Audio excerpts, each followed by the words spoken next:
ಮಜ್ಜಿ ಮಸಾಲ. ಎಂತ ಅಡಿಗೆಯ ರುಚಿಯಾಗೋ ರಹಸ್ಯವು 20 ರೂಪಾಯಿ. ರಾಜ್ಯದಲ್ಲಿ ಕೈಕೊಟ್ಟಂತ ಮುಂಗಾರು ಅನೇಕ ಜಿಲ್ಲೆಗಳಲ್ಲಿ ಬರದ ಛಾಯೆ ಕಾಣಿಸಿಕೊಳ್ತಾ ಇದೆ. ಜಾಗತಿಕ ಎಲ್ ನೀನೋ ಹವಾಮಾನದ ವೈಪರೀತ್ಯ ಬರ ಎದುರಿಸಲು ರಾಜ್ಯ ಸರ್ಕಾರದಿಂದ ಸಿದ್ಧತೆ ಆರಂಭವಾಗಿದೆ.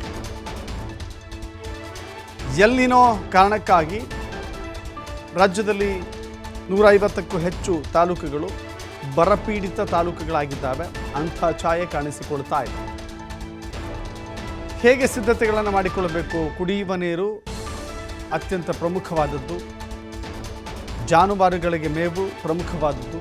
ಹೀಗಾಗಿ ಕುಡಿಯ ನೀರು, ಜಾನುವಾರುಗಳಿಗೆ ಮೇವು, ಅದರ ಜೊತೆಗೆ ಅಂತರ್ಜಲ ಸಂರಕ್ಷಣೆ, ಬೋರ್ವೆಲ್ ರೀಚಾರ್ಜ್, ಬರ ನಿರೋಧಕ ಬೆಳೆಗಳಿಗೆ ತಳಿಗೆ ಸರ್ಕಾರ ಆದ್ಯತೆ ನೀಡ್ತಾ ಇದೆ. ಸಮಗ್ರ ದೂರದೃಷ್ಟಿ ಕಾರ್ಯತಂತ್ರವನ್ನು ಮಾಡ್ತಾ ಇದೆ. ಸರ್ಕಾರ ಇಂಥ ಕಾರ್ಯತಂತ್ರವನ್ನು ಕೈಗೆತ್ತಿಕೊಳ್ತಾ ಇದೆ. ಸರ್ಕಾರದ ಈ ಬೃಹತ್ ಜಲ ಸಂರಕ್ಷಣಾ ಅಭಿಯಾನಕ್ಕೆ ಸಾರ್ವಜನಿಕರ ಸಂಪೂರ್ಣ ಸಹಕಾರಕ್ಕಾಗಿ ಸರ್ಕಾರ ಕರೆ ಕೊಟ್ಟಿದೆ. ಸರ್ಕಾರದ ಮುಖ್ಯ ಕಾರ್ಯದರ್ಶಿ ಡಾಕ್ಟರ್ ಶರಣಿ ರಜನೀಶ್ ಕರೆ ನೀಡಿದ್ದಾರೆ.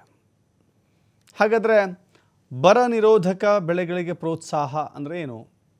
ಯಾವ ರೀತಿ ಆಗುತ್ತೆ? ಅತ್ಯಧಿಕ ನೀರನ್ನು ಬಳಸದೇನೆ ಸರ್ಕಾರ ಅಥವಾ ಅತ್ಯಧಿಕ ನೀರನ್ನು ಬಳಸದೇನೆ ಬೆಳೆ ಬೆಳೆಯಬಹುದು. ಅಂಥ ಬೆಳೆಗಳಿಗೆ ಅವಕಾಶ. ಮಳೆ ಅಭಾವದಿಂದ ಉಂಟಾಗುವ ನಷ್ಟ ತಪ್ಪಿಸಲು ಕಡಿಮೆ ನೀರು ಬಳಸುವ, ತೀವ್ರ ಶಾಖವನ್ನು ತಡೆಯಬಲ್ಲ ಬೆಳೆಗಳನ್ನು ರೈತರು ಬೆಳೆಯಬೇಕಾಗಿದೆ. ಸರ್ಕಾರ ಅದಕ್ಕೆ ಉತ್ತೇಜನವನ್ನು ಕೊಡಬೇಕಾಗಿದೆ. ಸಿರಿಧಾನ್ಯಗಳ ಬೆಳೆಗೆ ರೈತರು ಆದ್ಯತೆ ಕೊಡಬೇಕು. ಶೇಂಗಾ, ಜೋಳ, ರಾಗಿ ಇತ್ಯಾದಿ ಬೆಳೆಗಳಿಗೆ ಆದ್ಯತೆಯನ್ನು ಕೊಡಬೇಕು.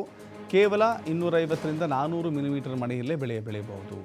ದ್ವಿದಳ ಧಾನ್ಯ ಬೆಳೆಯೋದಕ್ಕಾಗಿ ರೈತರು ಒತ್ತು ಕೊಡಬೇಕು. ಕಡಲೆ, ತೊಗರಿ, ಅಲಸಂದಿ ಹೀಗೆ ಮುಂತಾದ ಬೆಳೆಗಳನ್ನು ಬೆಳೆಯಬೇಕು. ಇವುಗಳ ಬೇರುಗಳ ಆಳಕ್ಕೆ ಇಳಿದು ತೇವಾಂಶವನ್ನು ಪಡೆಯುತ್ತವೆ. ಈ ಬೆಳೆಗಳು ಮಣ್ಣಿನ ಸಾರವನ್ನು ಹೆಚ್ಚಿಸ್ತವೆ. ಎಣ್ಣೆಕಾಳು ಬೆಳೆಗಳನ್ನು ರೈತರು ಬೆಳಿಬೇಕು. ಸೂರ್ಯಕಾಂತಿ, ಎಳ್ಳು ಮತ್ತು ಹುಚ್ಚೆಳ್ಳು ಇತ್ಯಾದಿ ಬೆಳೆಗಳನ್ನು ಬೆಳೆಯಬೇಕಾಗಿದೆ.